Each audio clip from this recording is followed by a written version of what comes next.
దేవుని వాక్యంలో మనిషి నాలుక గురించి ఏమని ప్రస్తావించబడిందో చూస్తే చాలా ఆశ్చర్యమేస్తుంది. యాకోబు పత్రిక 3వ అధ్యాయం 5 నుండి 12 వచనాల్లో మన నాలుక గురించి ఇలా రాయబడింది. నాలుక చిన్న అవయవమైనను బహుగా అదిరిపడును. నాలుక అగ్నియే. నాలుక మన అవయవములలో ఉంచబడిన పాప ప్రపంచమై సర్వ శరీరమునకు మాలిన్యము కలుగు చేయుచు ప్రకృతి చక్రమునకు చిచ్చుపెట్టును. అది నరకము చేత చిచ్చుపెట్టబడును. మృగపక్షి సర్పజలచరములలో ప్రతి జాతియు నరజాతి చేత సాధు కాజాలును. సాధు ఆయన గాని ఏ నరుడును నాలుకను సాధు చేయనేరడు. అది మరణకరమైన విషముతో నిండినది. అది నిరర్గళమైన దుష్టత్వమే. దీనితో తండ్రి అయిన ప్రభువును స్తుతింతుము. దీనితోనే దేవుని పోలికగా పుట్టిన మనుషులను శపింతుము. ఒక్క నోట నుండే ఆశీర్వచనమును శాపవచనమును బయలువెళ్ళును.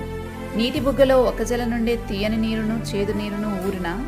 అంజూరపు చెట్టున ఒలివ పండైనను ద్రాక్ష తీగన అంజూరపు పండ్లైనను కాయన. అటువలే ఉప్పు నీళ్లలో నుండి తీయని నీళ్లను ఊరవు.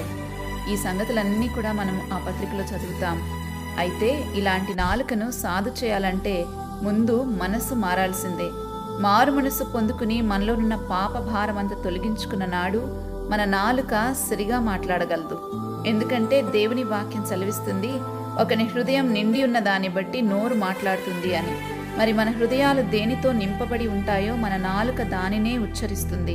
కాబట్టి నీ మాటల వల్ల నీవు తెలుసుకోవచ్చు నీ హృదయము దేనితో నింపబడిందో. దేవునితో నింపబడితే దేవుని మాటలే ఉచ్చరిస్తారు.